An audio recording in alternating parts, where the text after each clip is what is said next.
Waalaikumsalam warahmatullahi wabarakatuh.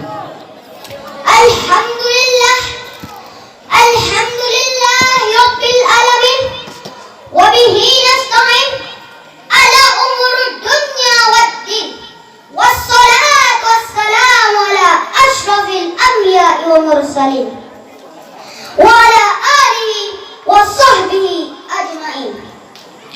Rabbi shrah li sabri wa yassir li amri wahlul 'uqdatam min lisani yafqahu qawli. Amma ba'du. Pertama-tama marilah sama-sama kita panjatkan puja dan puji syukur kehadirat Allah Subhanahu wa taala. Allah yang telah menjadikan kita sebagai makhluk yang begitu sempurna.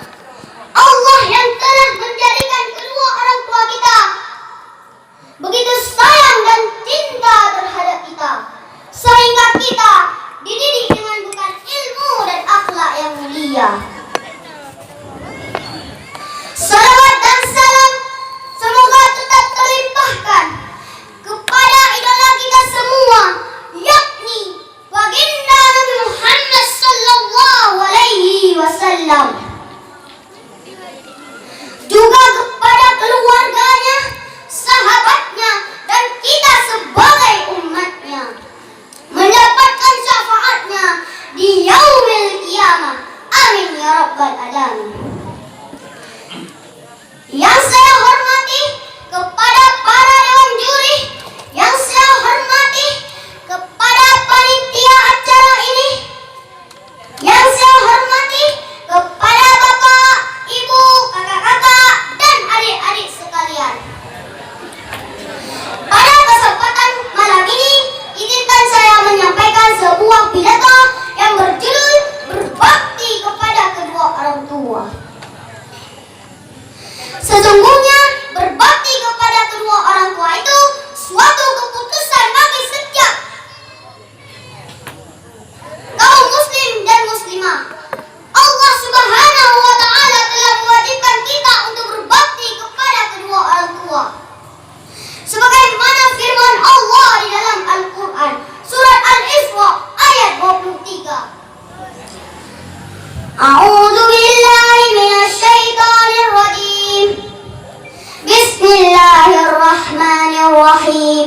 Wa qada rabbuka alla ta'budu illa iyyahu wa bil walidaini ihsan. Imma yablughanna indakal kibara ahaduhuma aw kilahuma fala taqul lahumā uffin wa la tanharhumā wa qul lahumā qawlan karīmā. Yang artinya, dan Tuhanmu telah memerintahkan agar kamu tidak menyembah selain Dia, dan hendaklah berbuat baik kepada ibu bapamu dengan sebaik-baiknya. Jika salah seorang di antara keduanya atau kedua-duanya sampai berusia lanjut dalam pemeliharaanmu, maka sekali-kali janganlah engkau mengatakan perkataan "ah" kepada keduanya, dan janganlah engkau membentak mereka. Ucapkanlah kepada mereka perkataan yang baik. Amat jangan ditekun, apalagi kejat. Tak boleh ya teman-teman. Hadirin hadirat rahimakumullah. Kenapa setiap anak harus berbakti kepada kedua orang tua? Jawabannya mungkin sederhana saja.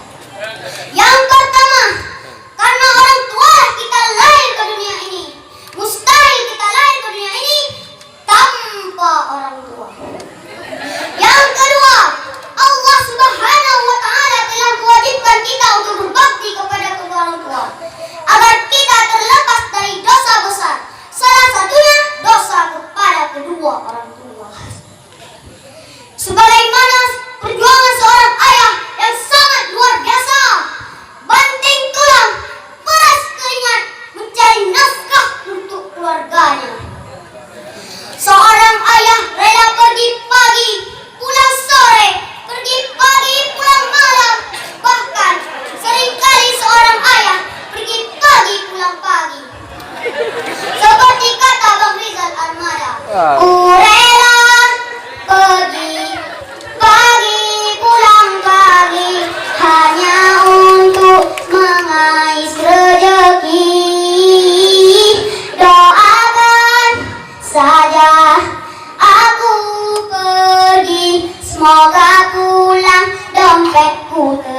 si jeng.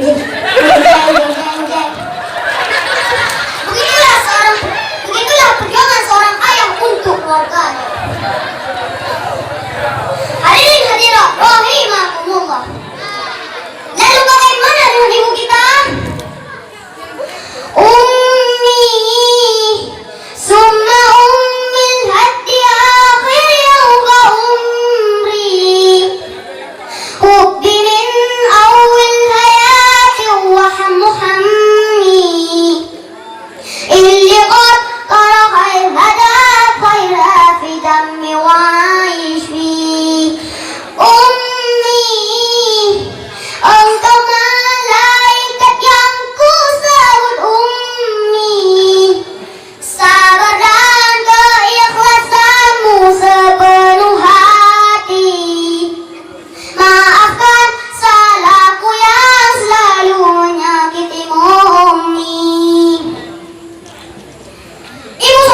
Ibu adalah sosok wanita yang mulia hatinya.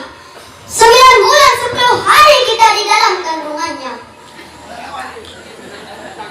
Ibu telah merawat kita dengan penuh kasih sayang.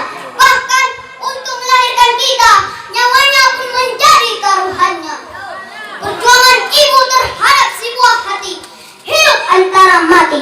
Pantaslah kalau Nabi bersabda, Bismillahirrahmanirrahim. Al-jannatu tahta aqdabil ummahat. Artinya, surga itu terletak di bawah telapak kaki ibu. Hadirin hadirat rahimakumullah.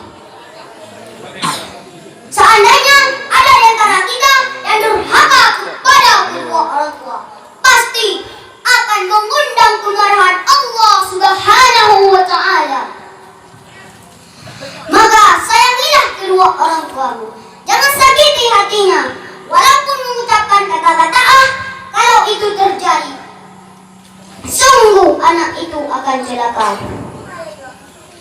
Di dunia engkau akan hidup sengsara. Di alam barzakh engkau pasti akan menderita. Di akhirat nanti engkau akan merasakan azab api neraka. Na'udzubillah, summa na'udzubillah. Ridhonya Allah karena ridhonya ibu, murkanya Allah karena murkanya ibu. Tidak ada kebahagiaan di dunia maupun di akhirat tanpa ridhonya orang tua. Sekian pidato saya yang benar dari Allah, yang salah dari pribadi saya. Mudah-mudahan taubat, selamat merenung. Musnah salah, boleh maafkan. Wabillahi taufiq wal hidayah. Assalamualaikum warahmatullahi wabarakatuh. Waalaikumsalam warahmatullahi wabarakatuh. Peserta yang barusan tampil atas nama Ismail Azam Bonaga, utusan dari Lorong Tuku di Aceh.